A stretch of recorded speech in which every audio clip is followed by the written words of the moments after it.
টি-20 বিশ্বকাপে ভারতের নামিবিয়া ম্যাচের আগে বড় দুশ্চিন্তা। টিম ইন্ডিয়ার তারকা ওপেনার অভিষেক শর্মা পেটের সংক্রমণ নিয়ে ভর্তি হলেন দিল্লির এক বেসরকারি হাসপাতালে ভর্তি অভিষেক শর্মা। মার্কিন যুক্তরাষ্ট্রের বিরুদ্ধে আগের ম্যাচের আগেও তিনি পুরোপুরি সুস্থ ছিলেন না।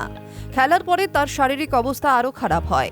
জ্বরে মাথা তুলতে পারছিলেন না, স্যালাইন পর্যন্ত দিতে হয় তাকে। সব মিলিয়ে পরিস্থিতি এমন জায়গায় পৌঁছায় যে তাকে হাসপাতালে ভর্তি করতে হয়। ফলে 12ই ফেব্রুয়ারি নামিবিয়ার বিরুদ্ধে গ্রুপ স্টেজ ম্যাচে অভিষেককে পাওয়া যাবে কিনা তা নিয়ে তৈরি হয়েছে অনিশ্চয়তা।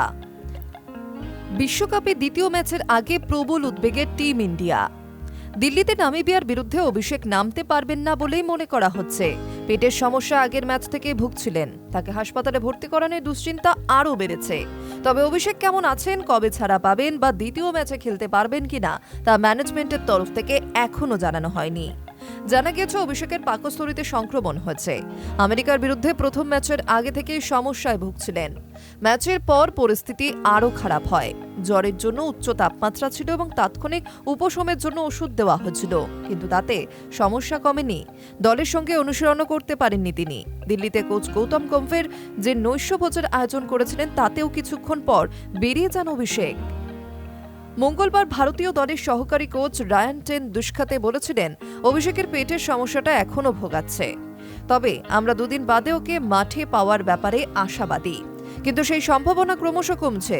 সেক্ষেত্রে অভিষেকের বিকল্প হিসেবে সঞ্জু স্যামসংয়ের কপালে শিকে ছিটতে পারে। তবে অভিষেক না খেললে সেটা ভারতীয় দলের জন্য বিরাট ধাক্কা হতে চলেছে। এর আগে চোটের জন্য ছিটকে গিয়েছেন হর্ষিত রানা। ওয়াশিংটন সুন্দর এখনও ফিট হয়ে দলের সঙ্গে যোগ দেননি। এর মধ্যে অভিষেক শর্মাও নেই বললে চলে।